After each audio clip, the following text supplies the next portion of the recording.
But all right, guys, for those of you who might join later, um, we are about to do the what I call the intermediate long range or practical long range. Basically, we're going to do. I got two friends here, and I'm going to do the lecture, and then we're going to go to the range later on, and actually shoot out to 600 yards. So let me see if I can share the screen with you before we get started. There we go. I think I'm sharing the screen now. So this is called what I call Crackshot 1.0, and this is my course. So here's our introduction. Here's our agenda. We're gonna do obviously introductions here in a minute, definitions. So we're on the same sheet. Some fundamental things that I think are important. Types of measurements. We're gonna go over zero, setup and zero, gathering dope, which is probably the biggest portion of this is gathering the dope. So do you know what dope is by chance? No. Okay, so data on previous engagement, or I think it's data on. It's basically data on previous engagement is one of them, but there's another term. Basically, it just means if you have some data on a certain round with that firearm at that distance, then you know what to dial. Oh, okay. Basically is what it boils down to. Then we're going to measure with our reticle. So we're gonna determine the range based off the size, and then determine the size based off the range with your reticle. So and that can be more accurate than your rangefinder. If you do it right, it can be more accurate than the rangefinder, and you won't get false reads. So we'll talk about that in a little bit. Reading wins, reading trace, and then range day expectations.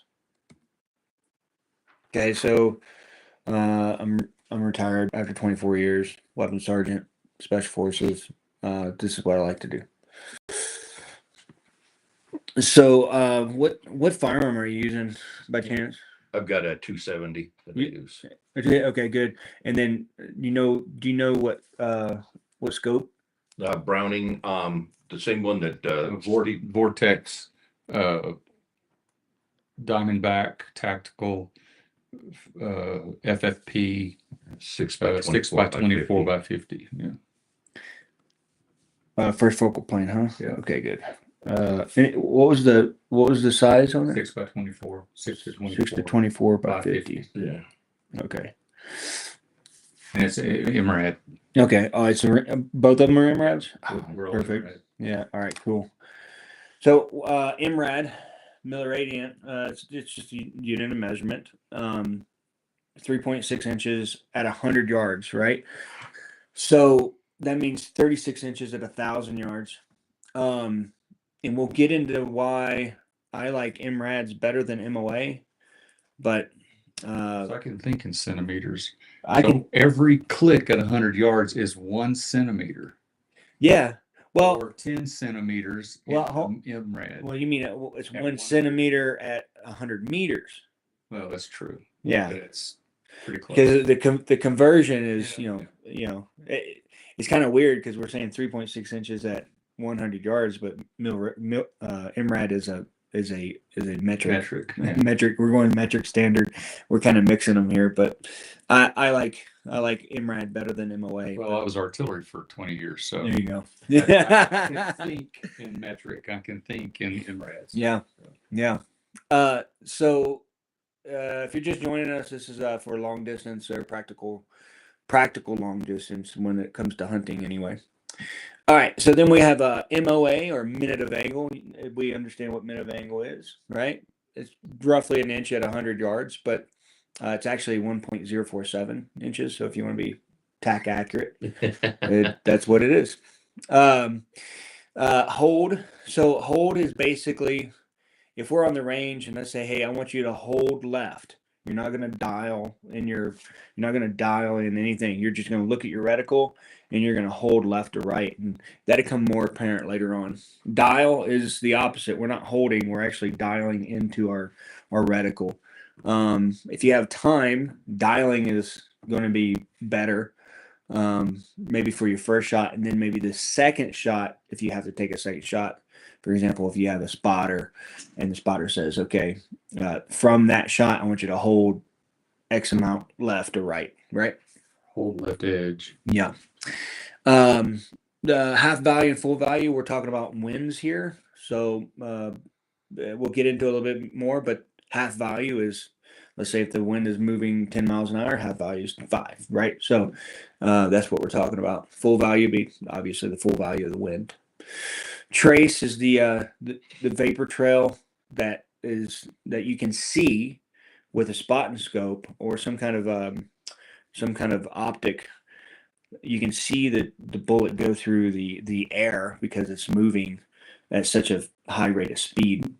You can use that to base your adjustments off of, which is why it's really important to have a spotter. Again, we'll get into I've that. had some issues with trying to see it Really? when not off the spotting scope, but off of my scope because of the heat coming off of my suppressor. Yep, that'll do it. I get Is all it the a way this distortion? way, yeah. Yeah, distortion. So, did you buy a new gun? I did, but I'm not shooting it. Okay. Yeah, I'm still playing around with it. Well, what are you shooting again? My 308. 308. Okay. All right. Cool. So, yeah, cool. Because it'll be similar. So I actually bought 2 new guns. That's never a bad thing. I have the perfect wife. She just looked at me and said, Okay. You gotta pay for it. Well, I have a really good gun collection right now, but every time my son and my grandson come up for hunting every fall, they seem to take a couple home with them. So Just tell them that's against the law in Colorado. yeah, I'm sorry, but yeah. So So I bought a Savage 300 Win Mag, and then I realized with that thin barrel, you just can't keep shooting it. It starts walking off. Oh yeah, no. So then I bought a Proof 300 PRC. Yeah. I haven't even shot it yet. You haven't even shot I that didn't yet. put a scope. I got the scope, but I hadn't put it. I'm really interested in the PRC. Yeah. Then I bought a Bergara B14 HMR, Yeah. and that one shoots great. I'm still messing around with muzzle brake on it and everything. What was the caliber on that one? 300 Win Mag. Okay. And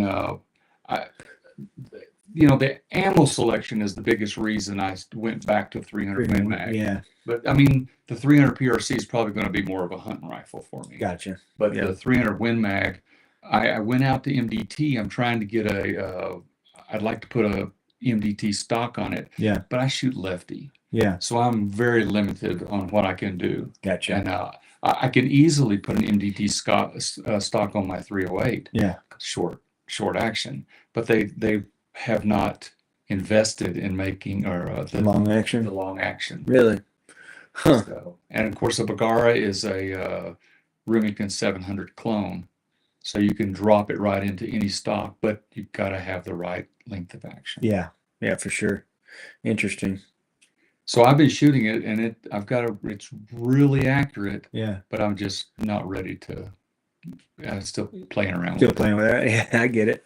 But the 308 is like, Super Trooper. You just can't beat it. Yeah. I love it. So 308. I mean, I think I don't know exactly the reason why they went from 30-06 to 308, but snipers used to shoot the 30-06 and they went to 308. And I think really it's ballistically speaking, you're going to get more efficiency out of 308 than a 30-06.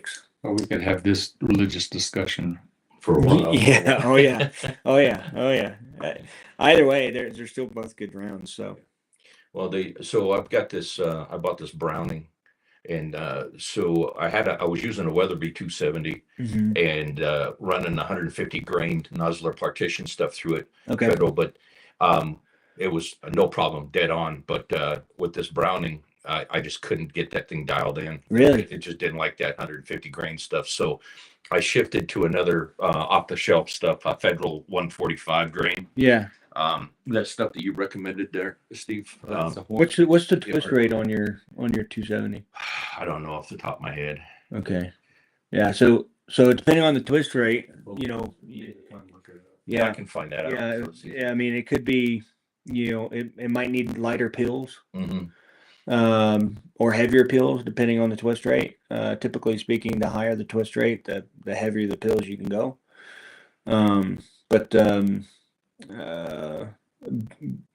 Berger has a tool, a twist rate calculator, where you can go in there, put your twist rate in, put all the data in, pick a bullet, and it'll tell you whether you should have some stability out of it, or maybe there shouldn't be any stability. Okay. Right. So there's that tool available. I typically use that. I'll use that like if I'm going to rebarrel something, then I'll go, okay, well, what twist rate do I want? Right. Then I go down the rabbit hole of, okay, well, do I want heavier pills, or do I want to have a range of pills, for example? Like, maybe I want to shoot 150s one time and 180s another time. Like, who knows? That may be a reasonable description of what I'm having. I have a 338 Win Mag that I've been shooting, and I was shooting one kind of ammo which was a little lighter, only maybe 10 grains lighter, and it was pretty accurate. And then I went back to the range with a little bit heavier bullet. It's throwing rounds everywhere, and I thought, well, man, it's got to be the scope. So I took it back, took the scope off, remounted everything, torqued everything back down, took it back to range, and it just will not pattern with this particular pill. Well, now Really? mine could be the scope too. It's an old scope that I've been using for years. I pulled it off the Weatherby and put it on the other one. So it could be that scope just could be hitting end of life too. It's been bounced around. What kind of scope is that one? I think that was was it Nikon that quit making rifle scopes? It's a Nikon. Oh, they did? Yeah, I didn't know that. Yeah, a couple of years back they quit making them. They still make the optic. I quit buying Nikon anyway. Yeah. I quit buying Nikon. I think they still make the glass. They just don't make the scopes and stuff. Gotcha. Yeah. So so it was a nice scope. I mean, Kentucky windage, but it worked really just fine. So I shot a lot of stuff with my that. scope is a brand new Leopold VX3 or something like that. Brand spanking new. I'm going to pull that scope off and put a different scope that I know works. Now your rifle's like really old, you said? No, mine's brand new. Okay, brand new. But the scope is old. The scope was old. Yeah. And then how many rounds do you have through your 338 Win Mag? 50, about 50 rounds. Okay, so it's pretty new. I've got about 150 rounds through it now. Okay, yeah, all right. Then you guys shouldn't. Okay, I interesting. keep track. Okay. 20. I've got 50 rounds. Yeah. So we'll go through. So data on previous engagement. We talked about that a little bit. That's just the data that you're going to put on a piece of paper or a program or whatever for every time you go out to the range. Basically, you go out to the range, you're going to record, what the temperature is, barometric pressure, you can get down into nitty gritty, wind speed, wind direction, etc., and then what kind of pills you're using and what kind of firearm. And for each range, you're going to say, okay, well, I was hitting, for example, I was hitting a 5-inch, gong at 500 yards consistently with this data on the scope, and that's going to be your data on previous engagement. So then you're going to record that down. So that way, when you have the same conditions or similar conditions, let's say up in the mountains or whatever, then you can dial right to that previous engagement data, and you're going to be pretty spot on, right? But if you're going to be here, we're at 6,000. Well, actually right now, right where we are, we're at 7,000. But when you get on the Colorado Springs, you're 6,000. The range, I think, is 5,000. So you're going to go from 5,000 feet to, let's say, 8,000 or 9,000. Going about 9 where we hunt. Yeah, that's going to be a little bit of a challenge. But it's good to go up the mountain and confirm your zero up there to kind of see what's going on. I haven't had a rifle tag in a while, so I haven't really messed with that. 5,660 feet. At the range? Yeah. See, he's got his notes from last time. Okay. Nice. First focal plane. So the difference between first focal plane and second focal plane, basically, first focal plane, you can make adjustments. What I mean by that is you can hold left or right using any power of the scope. Okay. Your spotter, for example, if he says hold left 3 mils, let's call it, you don't have to adjust your magnification because the reticle stays the same. It appears to stay the same size. So the measurement subtends an angle, okay?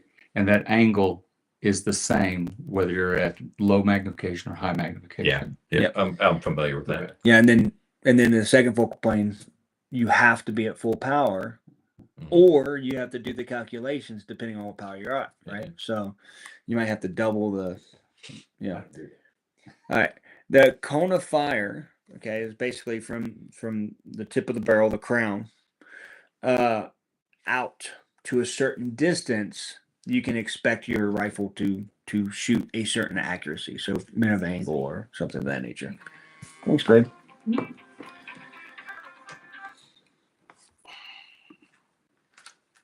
Okay, so these are the 8 fundamentals of marksmanship.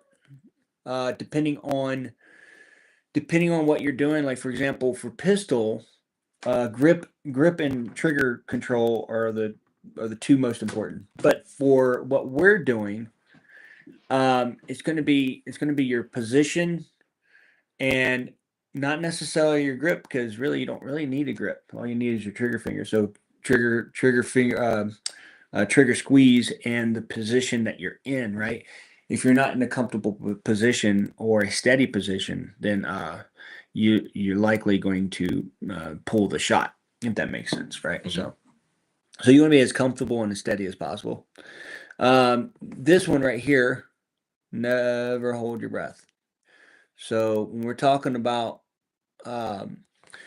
when we're on the range and we're talking about this, you want the natural pause in your breath on the top end or the bottom end is where you want the firearm to go off, right? So if you hold your breath, your body's already going to start. It's going to start thinking, "Hey, I need oxygen." So there's only a certain amount of time that your body's going to start going, "Oh, I need oxygen. I need to breathe," and you're just going to create stressors that don't need to be there. When I hold my breath, I can see my heartbeat.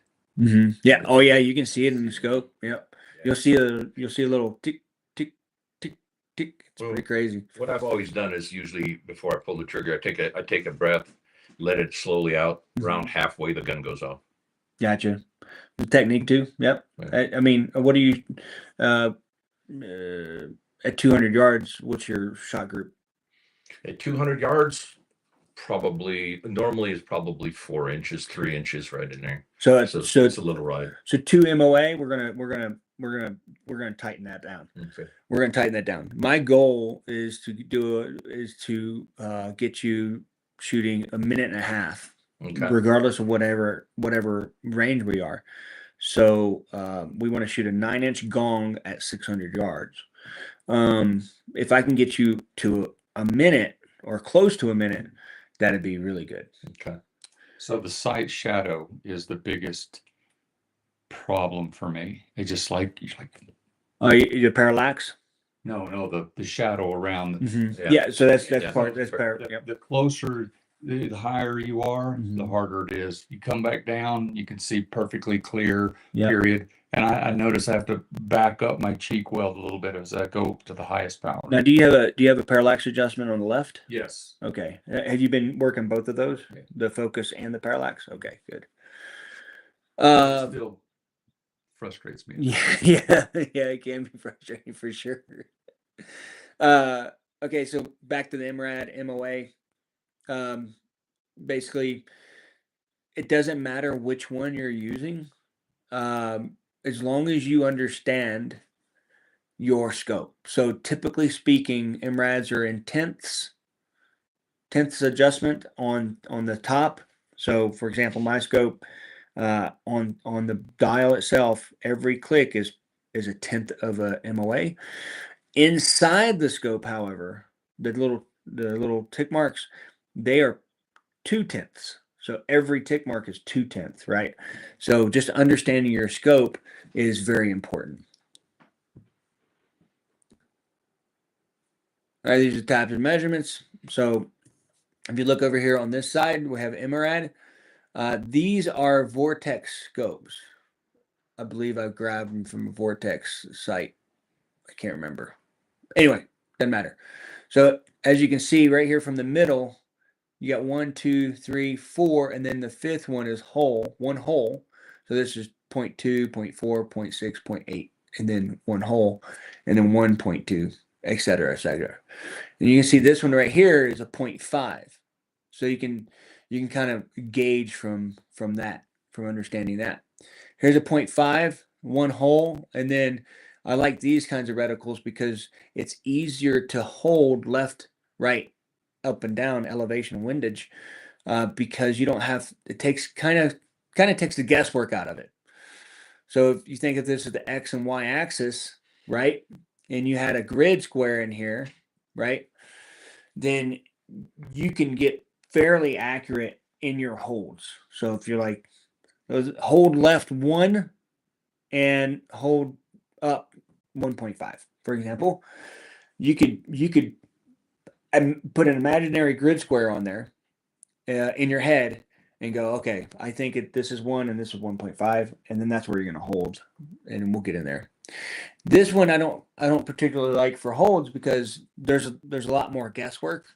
You have to imagine the grid square, let's say, a little bit more than you would on these kinds of scopes. Now this MOA, this first one here is 2-hole MOA. So that's 2, 3, 4, 5, 6, 7, 8, 9, 10. So when we get into our practical exercises in a little while, we're going to do MOA and MRAD. Okay, we're just going to switch back and forth. Steve already seen this, so he knows what's going on. We have to remember that the distance between the X and Y intersection here is 2 to the first one, and then we can go 1, 2, 3, right? But when we're trying to get accurate readings, when we're talking about measurements, we want to go with MOA, we want to go to the nearest 10th, and with MRAD, the nearest 100th would be good. So when we're talking about, let's say, hey, measure this piece of paper, we don't want it to say 1.0. We want it to say 1. Okay, I think it's 1.4 MOA, right? Okay. And when it comes to MRAD, we don't want to say 1.0. We want to say 1.45, right? We want to be that accurate because Calibrating eyeball. yeah, the more accurate you are with your measurements,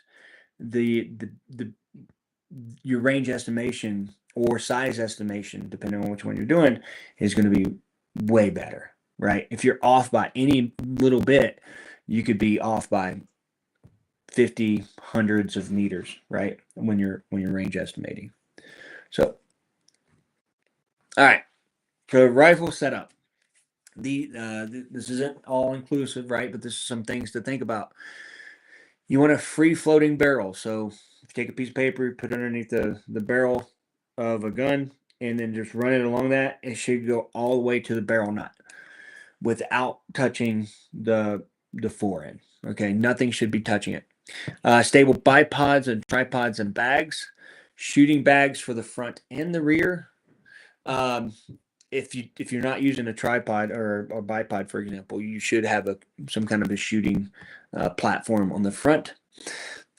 Scope needs to be level and in a comfortable position with no shadow on the highest magnification. So when you go to the highest magnification, if you see shadow, but you need to adjust your scope. So obviously we wouldn't be able to do it here because it's only 100 yards to that house, for example.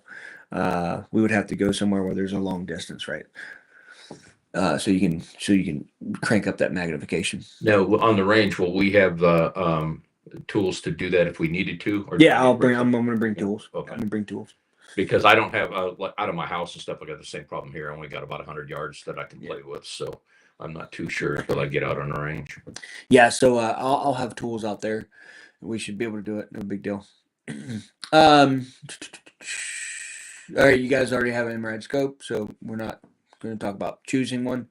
That was one of the reasons I didn't bring the Bagara. I have an MOA scope. I'm thinking about it. I paid a lot of money for that scope, but I'm just not liking it. And so I'm thinking about going to. They're talking about Leopold?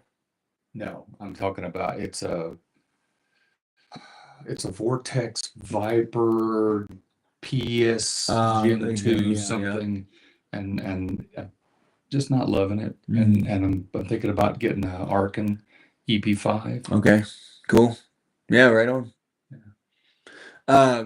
So cleaning, tighten all screws. So you should tighten the screws, or at least check them for tightness whenever you travel, because let's say you go from 5,000 feet to 9,000 feet, then back down to 5,000 feet, and then you go up in the air, go to another state, so on and so forth. The metal will contract and expand. Okay, so they will start to come loose. So it's a good idea to check your screws for tightness at least every second time you go out to the range. Just kind of make sure it's there. It doesn't take very much time, you know what I mean? And it might actually save you from missing whatever deer or animal you're shooting at. Cleaning, I don't clean my rifles often. When I do, it's going to be a very cursory clean. It's not going to be detailed, fine detail. Yeah, I'm just going to knock off the dust, throw a couple of wet patches through, throw a dry patch through. Another religious discussion. Yeah. So maybe I'm the same way. Yeah. The only exception, of course, is muzzle loaders. You got to clean. Yeah, you got to clean those. Yeah, for sure. I kind of believe, like you do, that I just pull one or two every now and then. I think the copper fouling and the lead fouling and stuff reach an equilibrium. Yeah. And over time, if your pattern starts walking and opening up, then you probably need to clean. 100%, right? So I had a 30-06 that there was some copper fouling, and I knew it was a good gun. So when it started shooting out, I was like, man. Well, the first time I was like, well, it's me. I'm having a bad day.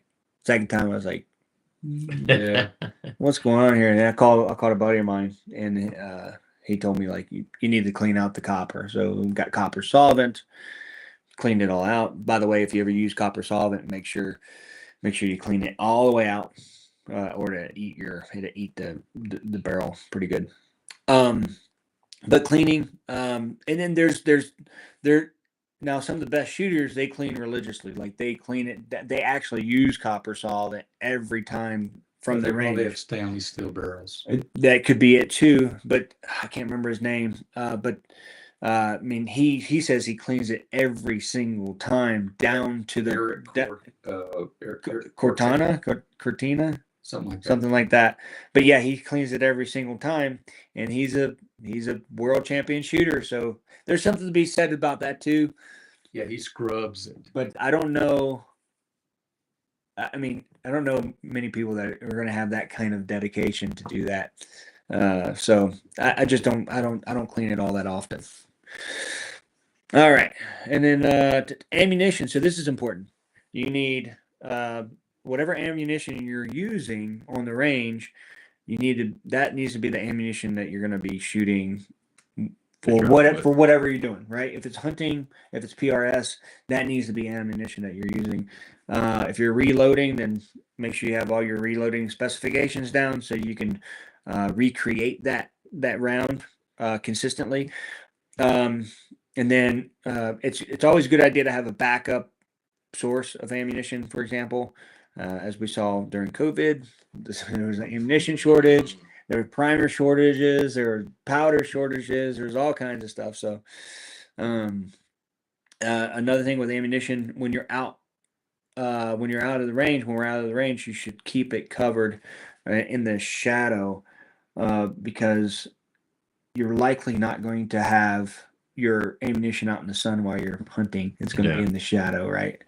And you're not likely going to have it out in the sun if you're doing PRS either. So it's good to keep it nice and cool because then there could be some fluctuations in the temperature of the round itself, which could be inaccuracies downrange later on.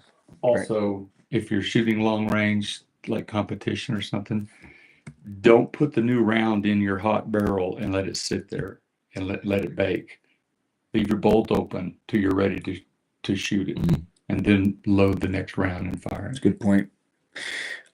Shooting mat, optional. I mean, you want to be comfortable, but shooting mat's optional. Of note, this bipod stuff here. Now, I've had cheap rifles where you put a bipod on it, and then it was free floating. The free floating barrel, it was free floating before I set it on the bipod, and then the weight of the barrel actually now it started touching the foregrip. So be careful with bipods.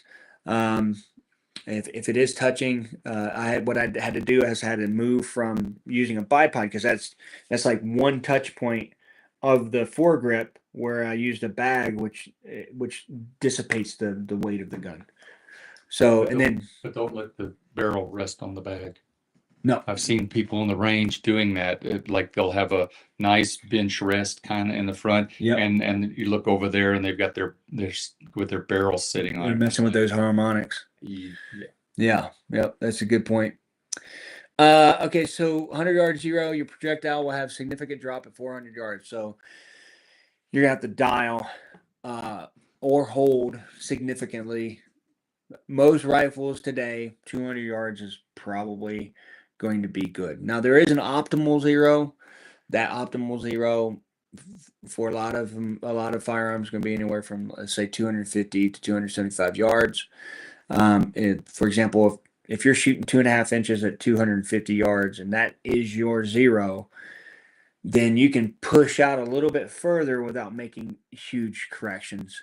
Also, it gives you a space of let's say this piece of paper, 8.5 by 11 is at, let's say, 600 yards, and I have a 250 yard zero. It's possible that I could aim center and then hit low, right? But I'm still hitting the 8.5 by 11 piece of paper. Same thing is true for closer in targets. So if I got a 250 yard zero and I aim center, I'm going to hit high, but I'm still hitting the 8.5 by 11 piece of paper, right? We'll get into that in a little bit. The optimal zero for my 700 millimeter, which I haven't shot in forever, using that load is about 300 yards. So the highest it's ever in the sky is 4.8 inches from line of sight. So, and that's at 150 yards. And then, so I can aim center mass anywhere from 0 to 300 yards, and I'm going to hit the kill zone of the deer. Right? That's the idea behind it.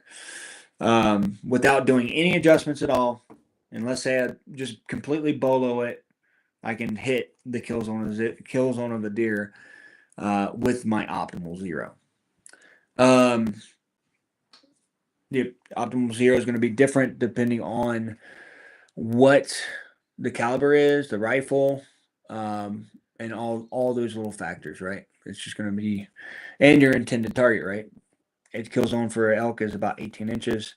versus about 10 inches, 10 to 10 inches for a deer, Mhm. right? So the optimal Z is going to change in that regard. This is just my my little graph to kind of show what I'm talking about here. So if I zero at 300 yards, I can go out to 350 yards and still hit within the kill zone. So this is 4.8 and this is 4.8. So I double that.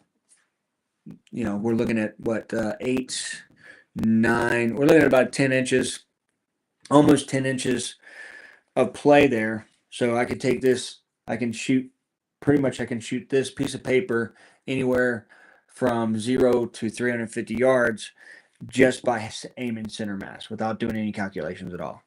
But what's really cool about that is that if it is at 350 yards, I can just come up a couple clicks without doing any math, and I'll be even closer to center, right? So, you know, what I was doing before was I would start out like zeroing at 25 yards. Mhm. And I think that put me right on at about 250 or so. So you're looking about the same there, 25, 30 yards, you're probably dead on. Yeah. So for 5.56, if you zero at 500, or excuse me, 500, at 50 yards, that gives you a 200-yard zero. Okay. And that's for 5.56, right? Yeah. So it's going to be similar with the other ones. What you're missing though, if you're zeroing to get on paper at 200 yards, it's good to do Right. like let's say the 50-yard or 25-yard zero, but you definitely have to practice at those longer distances. Right. Yes. Because as the projectile is moving through the atmosphere, it's going to lose velocity, and at 25 yards, it's not losing a whole lot. So this is just a depiction of what you could possibly see. So if you aim here, for example, on this one, right, with a 300-yard zero, you're likely going to hit, and then this white circle is the target. You're likely going to hit high right here. So it'd be 0.64 MRADs or 4.6 inches. It's just that's just a depiction on that one. All right. So some factors on data on previous engagement. You guys want to take a break or anything? You good? I'm good for a while. All right. So we need to determine what the weather is, the wind speed and direction, atmospheric pressure, cloud cover, temperature, and the ammunition, whether it was in the sun or covered. Like I said, it should probably be covered. How many shots were fired before you're resting? So if we're doing, let's say, volleys of 5 or volleys of 3, you want the barrel to cool down and rest, especially when we're talking about hunting, because typically speaking, you're not going to shoot more than three rounds anyway. Right. So your barrel is going to be pretty cool when you see the animal pop up in front of you or whatever, and you need that kind of data to be as accurate as possible. So, and I know we're on the range. You just let it cool down for however 5 minutes or whatever. You're correct. You usually not shooting more than 2 or 3 rounds unless you're my brother. And I'm like, Mike, I hope you watch this. That's why I pointed that direction. Mike, I hope you watched it. So the funny thing is, sometimes this is hard to get your dope to match when you hunt. The last time I shot a deer was in a few years ago in Montana, and it was 10 below 0. Oh, yeah, that's true. So that's a good point. You're going from like, let's say 50, 60, 70, and then you go to like 10 below. It's going to be a little bit different. So the biggest problem though was altitude. I don't see that on here.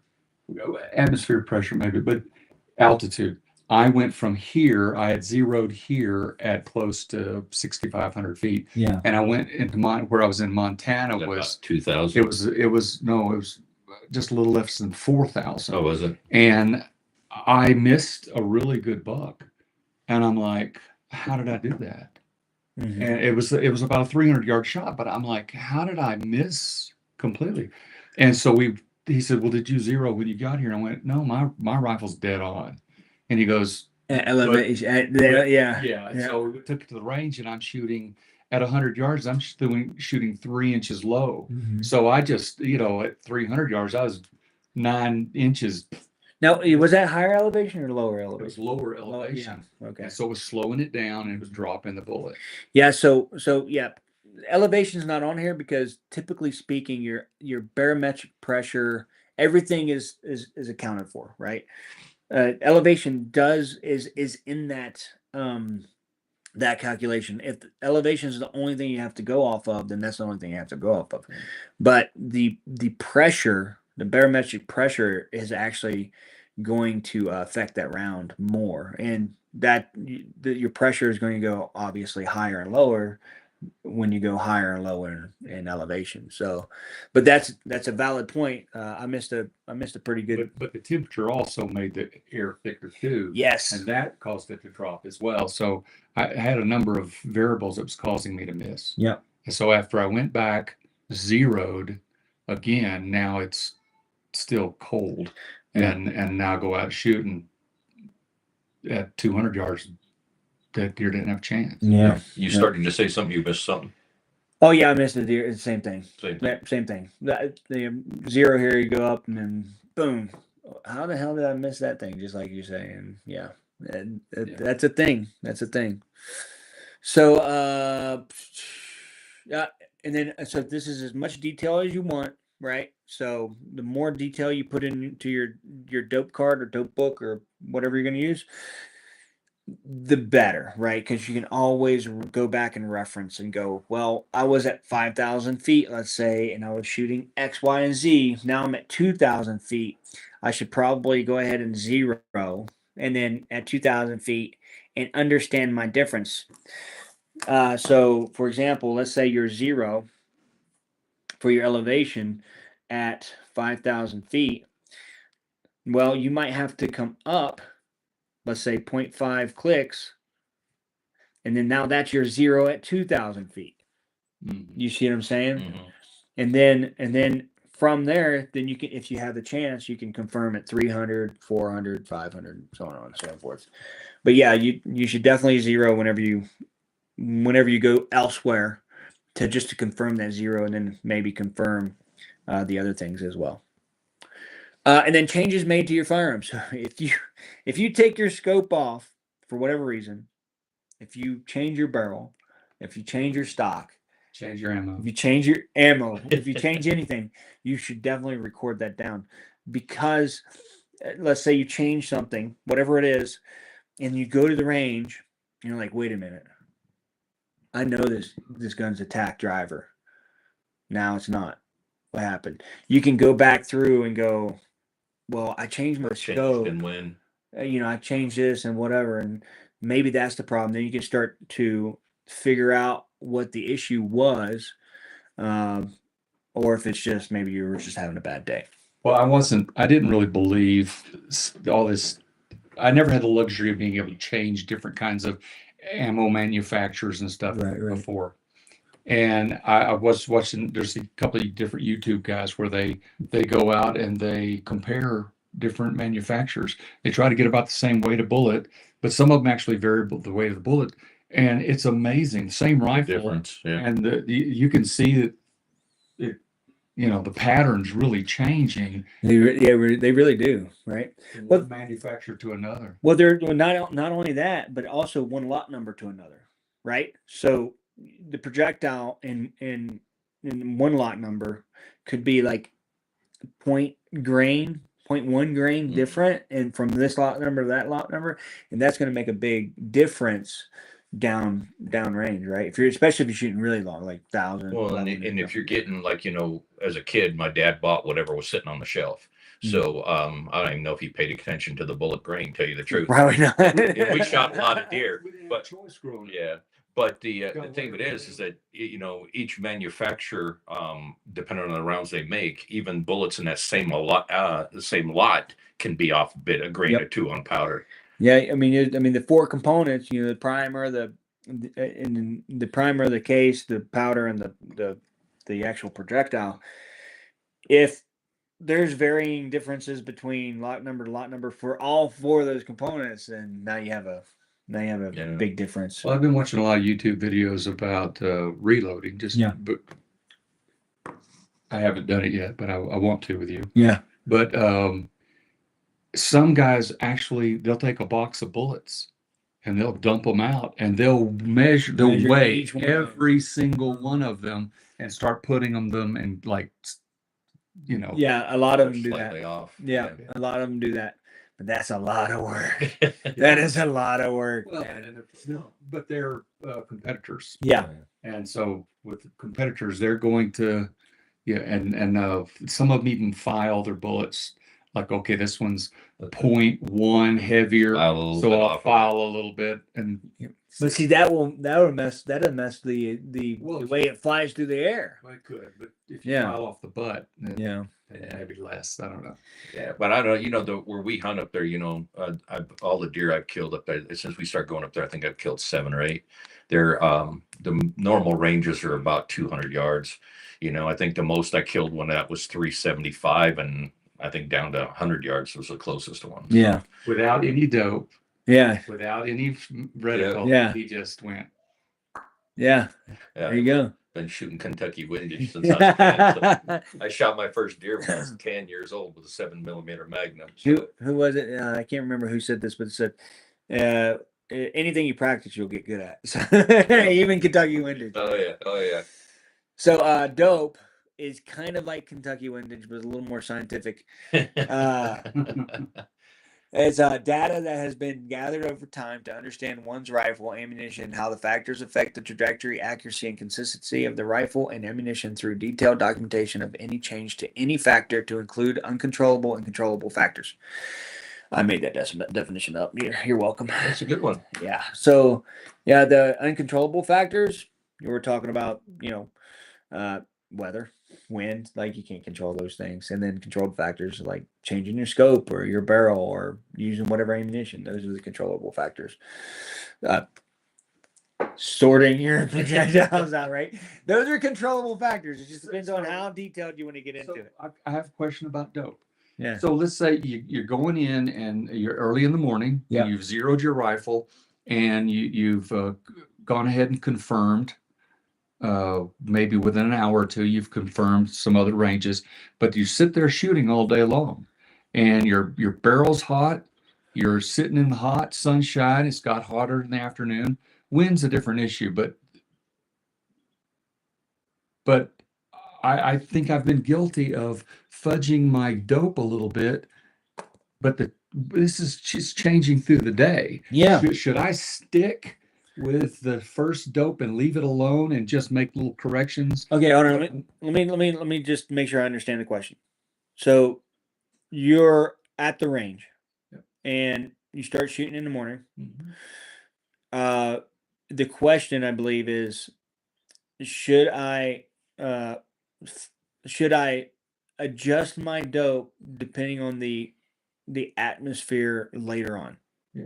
Not at the range, right? Because at the range you want to hit the target. No, I'm still at the range. Okay. But it's in the morning versus the afternoon. Right. And it might be 20 degrees hotter later on in the day. Are you hitting the target? Well, if I fudge it a little bit, I'm hitting the target. Well, so that dope, so now you're getting more, you're understanding your rifle more. Okay. And that's the whole reason behind dope, right? If we go out the range tomorrow and we're there from, let's say, 8 in the morning, it's going to heat up during the day. Mm-hmm. If your dope is saying one thing that you had a couple months ago, let's say, okay, but maybe you're not exactly comfortable with it, you have to come down a click. Well, that just says that you're understanding your rifle and how it shoots in whatever condition, right? Okay. If that makes sense. Okay. Right? So if you say, well, I don't think it's going to be 4.6 high, I think it's going to be 4.3, mm-hmm. right? Are you basing that off of just arbitrarily thinking, or is this is this off of several times you've gone out to the range and you've done this over and over and over, you're going to understand that a little bit more. So you're keeping your notebook, and let's say I'm going to go shoot, and I see what the temperature is, I see what the altitude is. Should I go back in to find a dope? As long as the ammo and everything's the same, should I go back in and try to find one that matches those weather conditions? yeah, Okay. 100%. Yeah, 100%. So don't just use the last one. Go back Right. and find. Okay. Right. So if you have, so if you go out let's just use the 4 seasons, right? Let's say you go out in the winter, you get dope. You go out in the spring, you get dope. It's a little more humid, some rain, so on and so forth, right? The barometric pressure is going to be changing a whole lot, right? Then you go out in the summer, it's like super, super hot, right? Same range, same elevation, right? All those things are same. The only thing different is the wind and the time of year, right? Then you go to the fall and you do that, right? Okay. Now you have one for spring, summer, fall, winter. So let's say you go on your hunt trip and you're like, okay, it's fall, right? Okay, I'm gonna pull out the fall one, but for whatever reason, it's like summer conditions. So then you go, okay, well, this fall dope that I got last year or the year before or whatever doesn't match the conditions right now. Do I have one that matches the conditions for right now? And you go look at that, and then that's what I would go off of. Okay. And then That makes sense. if you did it, let's say once a quarter, and you got those data on previous engagements, and let's say you've done it 2 or 3 years in a row, you're gonna have a good understanding of what your rifle's gonna do on whatever conditions. So Okay. what is the what's the effect between a cold and a hot barrel? It's significant. Because if you're hunting, 90% of the deer I kill is going to be on a cold barrel. 100%. So when we go out to the range, and we'll cover this a little bit later, but we're gonna get a cold bore 0 Okay. right off the bat, because it can be super significant. You could be shooting that first round could be off by 2 inches, and that you need to account for, because like you said, you're going to see that deer at like 300 yards, 400 yards, whatever it is. And you're like, okay, I know I've gone to the range at 400 yards. I'm hitting 4.5 inches, let's say, consistently. I'm pretty confident in that. Now you need to be confident on that cold bore shot, because if it's off by that much, now that 4.5 inches just now became 6.5 inches, right? So that cold bore 0, you should do a cold bore 0 every time you go out to the range, just to confirm. Because if it's consistently, let's say, high and right that first round, then you're like, okay, I know my gun shoots high and right every time I shoot the first round, right? For example, but every gun is different, right? The same thing is true if you're using a suppressor. If you're using a suppressor at all, you should put the suppressor on and leave it on. Don't take it off. Mm. And if you take it off, record that down, obviously, and then go and shoot, right? Because it's going to create, when you start shooting, the carbon's going to create a seal.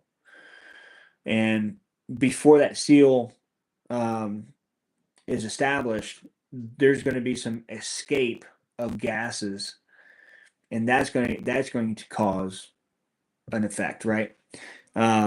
Also, you're changing the harmonics of the barrel when you put something heavier on the barrel than, let's say, just a regular flash hider, right? So if you're going to use a suppressor, you should get your dope with a suppressor. You should leave the suppressor on.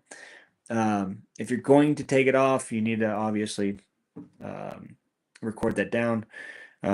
It might actually be a good idea to do dope with the suppressor or without the suppressor. Let the barrel cool, maybe come back the next day, and then do a dope with the suppressor. So you have both of those things in case you go to a state that doesn't allow suppressors. Yeah. Okay. Yeah. Yeah. So, like I said, anything you do to the gun needs to be recorded. Which is actually could be getting far more complicated Yeah, yeah. than it is today. Kentucky whinges is so sad. Well, I've seen some different write-ups on this big, beautiful bill. And here in the state of Colorado, the state law says it's got to be registered. It's got to, What, the suppressor? suppressor. Yeah, it does. So if the federal registration goes away completely here in Colorado, the old ones that we have a tax stamp for are probably still legal, but you can't buy another one. Well, see, I know. And I don't know how it's going to go. See, I've seen that, right? And there's been lawyers that talk about that. But if there's no registration process for the suppressor, then how could they even enforce that? Exactly. They would have to literally pass a law that would outlaw them, and then it would have to go through the court system whether that law was valid or not. Yeah, somebody would challenge it and then go up and all that because stuff. Otherwise, they can't supersede federal law in a lot of different things. So, right. But if there is no law I on the don't want to be suppressor, the guy that has to hire the lawyer to protect yeah, himself. that's true too. They can bankrupt you with. Yeah, that's true too. GOA or somebody would jump in and they would run with The it. problem in Colorado is you have, I believe, you have lefty bias judges, which will rule in favor of the government. 99% of the time. Of course, yeah. The thing that we at least can have some confidence in is that our local sheriff will probably not enforce. Right. Yeah, that's true. That's But true. no, that's true. That's why it's always got to go up to the circuit or whatever. So Yeah, but sheriffs change. yeah, All right, dope book. I'll print one of these out for you. You can have it, whatever. Yeah, But can you see that by chance? Or do I need to turn off the light or anything? No, I think I'm good. So basically, yeah, you got it right there. Oh, okay. Yeah, so basically you can go as much detail as possible. Doesn't matter. Oh, by the way, I think when we shot last time, I was using a magnet. I forget Muzzle chronograph. Yeah, thank you. A magnet chronograph. I have a one you shoot through, so we can run your stuff through that. I also have a Garmin. Oh, do you have a Garmin? Oh, yeah. I'll bring that one. Okay, good, nice. So, I got it for Christmas. No. He said, "Go buy your Christmas gift. Go wrap it up." So I bought this little box, and she goes, "That's all you got?" I went, "That's all I got." That's all I need. Didn't have to know it was like $600. So down here, you'll see ES and SD, so extreme spread and standard deviation. So what we're talking about there is the velocity. So your extreme spread could be 100. That's not good.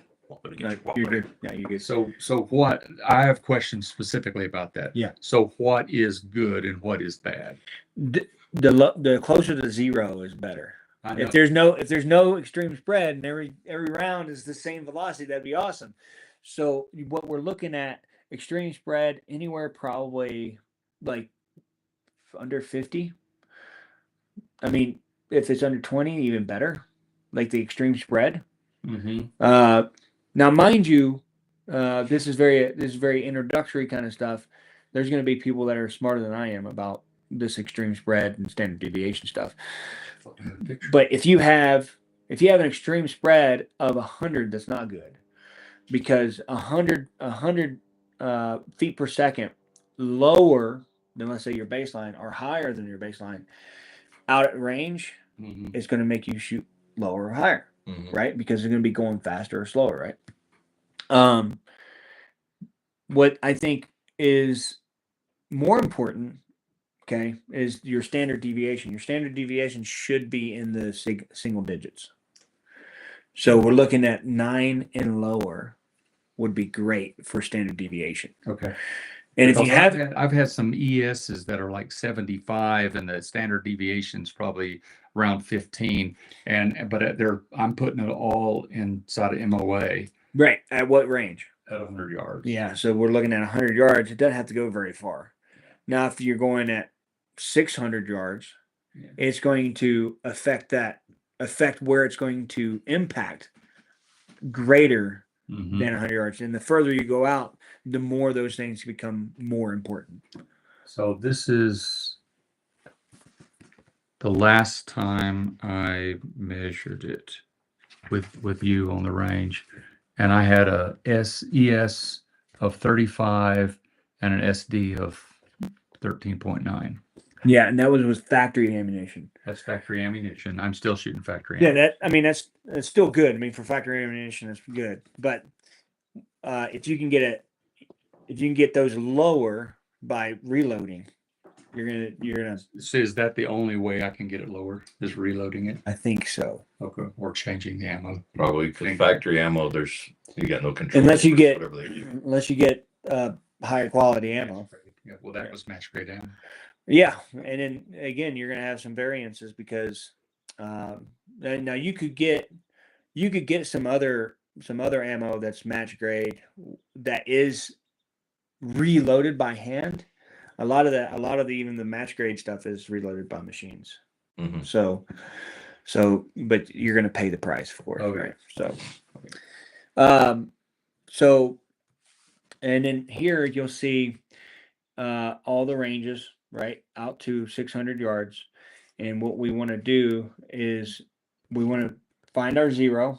So let's say zero is going to be 200. So from there, we're going to figure out how high how many clicks we need to come up, and then for each range, and then we're going to put that down. My Right. zero was at 200. Now it's at 100. So once you fill out this part here, this now becomes your dope for these conditions. Right. This becomes your dope for these conditions. Okay. So let's say I zeroed it. I think it was 200. Yeah. Let's say I zeroed at 200. Well, no.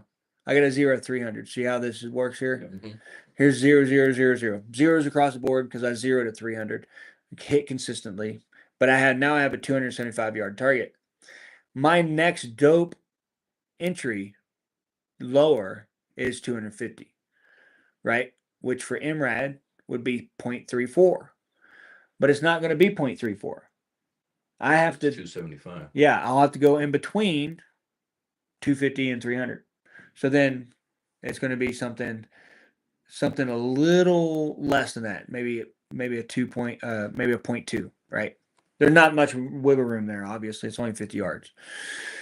But also, I'm not really concerned about dialing or holding because I'm only going to be about 3 inches high anyway. So maybe 200 if you're yeah. So maybe I'll just Shoot. You know what I mean? It just depends on how you feel, right? And in fact, it's not even going to be 300 inch shot. It's going to be lower than that because it's 275. All right. On this one, I got a 380 yard target, so I have to figure out what my dope is here.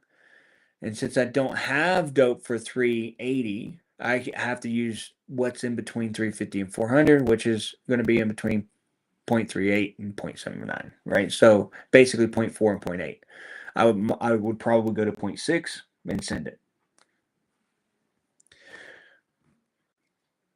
Or hold 0.6. Could hold 0.6 too, right? Like this is showing. Right about there. Actually, that's about I'm sorry, this is MOA. This is MOA. So 1.37, 2.85. So I would probably go 1.8 or something like that. So remember, this is 2 MOA from the center here to the first tick mark. So about 1.8. And here's your MRAD. Again, I have dope for 400 and 450, but not 425. I'd go right in between, which is going to be about 1.1, something like that. Yeah, but in a hunting scenario, if you were in the 300 range for your target, you probably wouldn't even bother with it. You just shoot. But when you get up to the 400 or 500 yards, then that's when it's going to make a big difference, right? Well, I mean, it depends on what your zero is. Like I said, if you got 100-yard zero because that's the only range you have, then yes, you would probably hold or die. Yeah, I mean, if you're 2 inches off at 200 yards, that deer ain't going to care. No, correct, right? But it might not be 2 inches. Like there's a significant drop from 100-yard zero. So your barrel is actually pointed up just a little bit. You can't see it to our naked eye, and it's lobbing that round out to 100. Now, once it gets to 100, it's going to continue to fall. So the further out you can zero the gun, the better, because you're going to be able to hit. You're going to be able to get that. You're going to be able to reach further without making adjustments or little adjustments. So it really just depends on what your zero is and what you're comfortable with. And again, same. And some scopes, you can only, it will only travel so far. And yeah, another religious discussion perhaps, but the size of the tube. You're not getting 30 millimeter versus like a 1 inch versus a 1 inch. So with 30, you should have more travel in your scope. You can go to 34. There's some scope manufacturers that go to 34 millimeters to give you more travel in there. All right, let's take a break. For those of you who are watching later on, this is going to be the end of the live stream, end of the video. If you want to see more, you can see me at AAAcoach.com. You can email me, you can call me, whatever you need to do. Otherwise, see you later.